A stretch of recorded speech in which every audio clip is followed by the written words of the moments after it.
दोस्तों, आप देख रहे हैं बाबा दर्शन न्यूज़। अभी मैं काराकाट लोकसभा के विक्रमगंज में हैं और यहाँ कुछ लोग हैं जो वोटर्स हैं, कुछ सपोर्टर हैं। उन लोगों से जानने की कोशिश करेंगे कि आखिर काराकाट में ये तीन कैंडिडेट यानी एनडीए और इंडिया अब पवन सिंह के आ जाने से दिलचस्प मुकाबला हो गया है और बिहार क्या हिंदुस्तान की नज़रें इस सीट पर है। चाहेंगे कुछ उन लोगों से राय लेने के लिए, क्या कहेंगे? हमें तो बस पवन में लग रहा है पूरा काराकाट लोकसभा केवल पवन में। हमें पवन सिंह से अच्छा कोई कैंडिडेट अभी दिख नहीं रहा है। अब आप बहुत सारे मायनों में पवन सिंह उनसे बहुत बेटर हैं, जो दिख रहे हैं और जो मार्केट में दिखता है वही सर बिकता है। जो दिखेगा नहीं उसको कौन बेचेगा? तो कहने का मतलब है कि यहाँ दो कैंडिडेट और हैं, एक राजा राम सिंह है इंडिया गठबंधन से और एनडीए गठबंधन से उपेंद्र कुशवाहा हैं, जो कहने का मतलब है कि पहले मंत्री भी रह चुके हैं, काराकाट से ही जीते। तो उन लोग नहीं, ठीक है, वो लोग जब थे उस समय ठीक था, उस समय वो जीते, वो मोदी के नाम पर जीते और इस बार भी चाह रहे हैं कि हम मोदी के ही नाम पर जीत जाए। वो जब जीते थे 2019 में, उसके बाद वो इस क्षेत्र में दिखे नहीं, वो 2014 में जीते थे। 2019 में रहे ये महाबली सिंह जदयू जीते थे। और राजा राम तो निर्दलीय लड़ते हैं, अचानक वो सीपीआई से आ गए हैं, लेकिन हमें नहीं लगता है कि वो इस लड़ाई में आगे आएंगे। मेन लड़ाई आपको उपेंद्र कुशवाहा और पवन सिंह के ही बीच होगी। देखिए आगे क्या होता है हम लोग को, लेकिन हम लोग का जो भी विश्वास है पवन सिंह पे है। हम लोग बस पवन सिंह को ही चाह रहे हैं कि वो जीते और हमारे काराकाट क्षेत्र का विकास करें। पवन सिंह तो मान लेते हैं कि भोजपुरी सेलिब्रिटी हैं, ठीक है, बहुत अच्छी बात है, लेकिन एक चीज़ है कि मतलब उनका एक जो जातीय समीकरण है उस पर जो चर्चा लोग कर रहे हैं, नेता हो या कार्यकर्ता हो या वोटर्स हो, जो भी हो, एक समीकरण बना रहे हैं कि राजपूत समाज ही उनको थोड़ा सा हाई कर रहा है। जी सर, देखिए कलाकार का तो ये कोई जात नहीं होता है। कलाकार का जो भी कला होता है वो सब देखते हैं, सब सुनते हैं, चाहे वो जिस जाति या धर्म से हों। क्यों? ये मान लीजिए जादव लोग हैं, वो कौन सी का गाना नहीं सुनते हैं? हम राजपूत हैं तो हम क्या वो खेसारी लाल का गाना नहीं सुनते हैं? हम भी सुनते हैं, सबका गाना सुनते हैं। तो कलाकार के लिए जातीयता मन में लाना या उसको आधार पर वोटिंग करना ये कोई मायने नहीं रखता है। ऐसा करना भी नहीं चाहिए, क्योंकि कलाकार का कोई जात नहीं होता। यहाँ हर जगह पूरे भारत के अंदर मोदीमय हो गया है। रोड शो पटना कल हुआ, आज बनारस में है, आखिर यहाँ भी मोदीमय है। मोदी से कोई विरोध नहीं है। मोदी जी हमारे लिए बहुत सम्माननीय व्यक्ति हैं और पवन जी भी बोले हैं कि मोदी जी को हम भगवान मानते हैं और मोदी जी सच में इस देश के लिए भगवान हैं। हम भी चाहते हैं कि मोदी जी प्रधानमंत्री बने, लेकिन उपेंद्र कुशवाहा जैसा एमपी हमारे क्षेत्र में नहीं चाहिए कि जो जीते और जीतने के बाद कभी नज़र नहीं। क्या नाम हुआ आपका? जी मेरा नाम पप्पू सिंह, ग्राम। क्या कहेंगे? कहेंगे यही कि पहले सबसे पहले रीजन होना चाहिए, पवन सिंह को वोट देने का रीजन क्या है। और दूसरी चीज़ रहा कि अगर उपेंद्र कुशवाहा मोदी के नाम पे वोट मांग रहे हैं कि नहीं मोदी के नाम पे हमें वोट दे दीजिए, तो अगर आप पवन सिंह मान रहे हैं कि उपेंद्र कुशवाहा मोदी के हम भगवान मानते हैं, तो फिर उनके खिलाफ चुनाव क्यों लड़े? वो आसनसोल से उनको टिकट मिला था और अपने जब भगवान मानते तो आसनसोल से लड़ना चाहिए था। तो काराकाट क्यों आ गए भाई? उनको तो आरा भी लड़ना चाहिए था या बक्सर लड़ते। हाँ, बक्सर लड़ते या आरा लड़ते। यहाँ की वहाँ आरके सिंह से डर है। और ये बताइए जातीय समीकरण पे भी जाइएगा। नहीं है, पवन सिंह का किसी से डर नहीं है।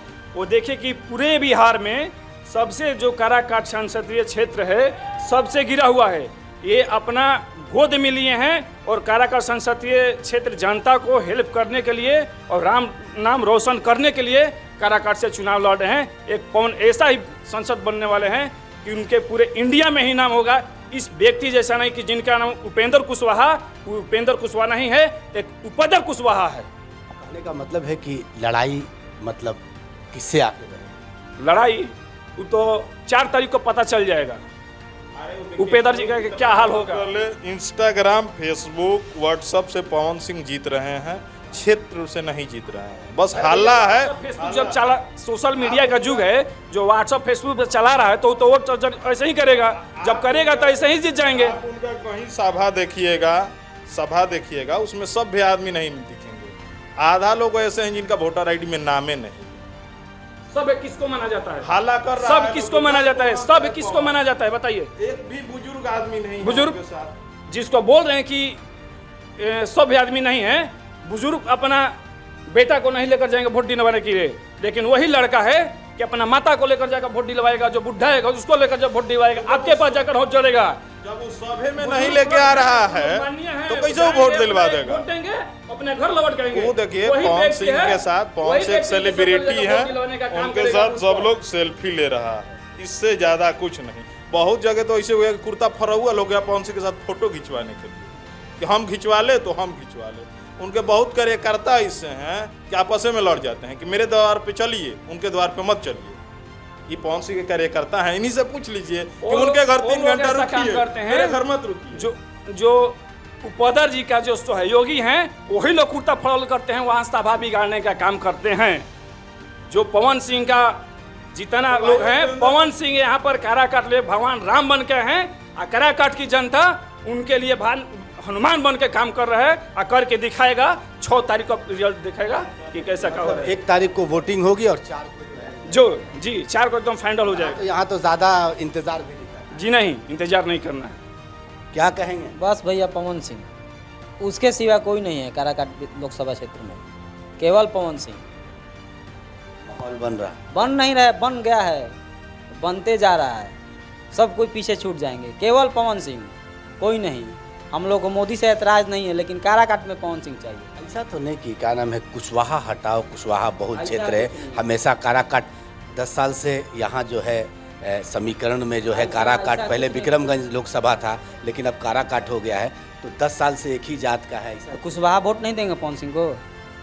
ऐसा थोड़ा है, ऐसा थोड़ा है कि कुशवाहा पवन सिंह को वोट नहीं 1% भी नहीं मिलेगा, उनका जाति नहीं, 1% नहीं मिलेगा कुशवाहा का वोट। लीजिए बात पे बोल दें, ये दनमार के बीडीसी हैं, इन्हीं के गांव पे 17 तारीख को उपेंद्र कुशवाहा का भोज है, बाबू साहेब ही करवा रहे हैं, बाबू साहेब का ही सम्मेलन। अरे भोज देने से क्या हो जाएगा? भाड़ा पर आप रुपये बटोर सकते हैं। क्या करना चाहिए ना, चाहे कोई भी हो, अगर हमारे दरवाजे पे आएंगे तो हम उनका सम्मान नहीं करेंगे। किसी को खिलाने का अधिकार है, किसी को पानी पिलाने का अधिकार है, उनका भाई क्षेत्र है, उसके लिए कौन रोकेगा? तो फिर आप नाराज कैसे हैं? नाराज कैसे नहीं? भोजन करवा रहे हैं, अब बोल रहे हैं हम नाराज हो। हम क्या भोजन करवा रहे हैं? हम उनके लिए भोजन की व्यवस्था नहीं किए हैं। उपदर आदमी का नहीं, जिनका उपेंद्र से उपदर ही नाम पड़ गया काराकाट के लिए है ना, इन्हीं के पंचायत में है, दनमार के बीडीसी हुए, इन्हीं के पंचायत में है। तो आप बोल रहे हैं कि हम उपेंद्र कुशवाहा से नाराज भी हैं, उनको खाना भी खिलाएंगे, बुलाएंगे भी। वही उपेंद्र जी कि सनातन धर्म पर विरोध किए हैं कि जो हमारा सनातन धर्म में गीता का मान किया जाता है और ले जाके गांधी मैदान में जलाने का काम किए हैं, वही उपेंद्र कुशवाहा है ना जी, वही उपेंद्र कुशवाहा है ना। इनको टिकट दे दिए। मोदी का मतलब है कि आज भी हम लोग बोल रहे हैं कि मोदी से बैर नहीं और उपेंद्र कुशवाहा तेरा खैर नहीं। तो फिर मोदी को मोदी से बैर नहीं है, क्या लिमिट है? क्या लिमिट है कि आज जीत कर जाएंगे मोदी में रह जाएंगे? अगले बार भी मोदी के पार्टी से ऐसे साल में 4 बार बदल किए हैं, 4 बार पलटी मारे हैं। अगर ये बोल रहे हैं कि कोई लिमिट नहीं है, से बैर नहीं, आज जाएंगे तो फिर मोदी जी का बेचकर मौसी खरीदते हैं, वो उपेंद्र कुशवाहा माई बेचकर मौसी खरीदते हैं। ऐसा कुछ नहीं है। जब आपको मोदी से बैरे नहीं है तो फिर उपेंद्र कुशवाहा से नाराज का, आप मोदी से नाराज होइए। आप लोग भी कुछ बताएं। हम तो ये बताना चाहेंगे कि भोजपुरी के धरोहर हैं, पवन सिंह भोजपुरी के धरोहर हैं, युवा वर्ग के हैं, और हम भी एक कलाकार हैं, कलाकार का सम्मान करेंगे। आज इनके पास संगीत रहता है, वो भद्र आदमी होते हैं, उनके अंदर ज्ञान होता है समाज को चलाने में, सुधारने में। हम यही चाहेंगे कि पवन सिंह विक्रमगंज काराकाट क्षेत्र में आए। कहने का मतलब है कि लोग हैं, जनता है, सब कुछ है, लेकिन कोई कह रहा है कि पवन सिंह अच्छे हैं, कोई कह रहा है उपेंद्र कुशवाहा अच्छे हैं। लेकिन अब 1 तारीख को दिलचस्प कहानी बन जाएगी। 1 तारीख को वोटिंग होगा, 3 दिन इंतज़ार करना है, 4 तारीख को रिजल्ट आ जाएगा। कैमरामैन राजेश कुमार के साथ मैं इनामुल्ला खान। अगर आप इस वीडियो को फेसबुक पर देख रहे हैं तो फेसबुक पेज को लाइक कीजिए और वीडियो को शेयर कीजिए। अगर आप इस वीडियो को YouTube पर देख रहे हैं तो YouTube चैनल को सब्सक्राइब कीजिए और घंटी के आइकॉन को दबाइए।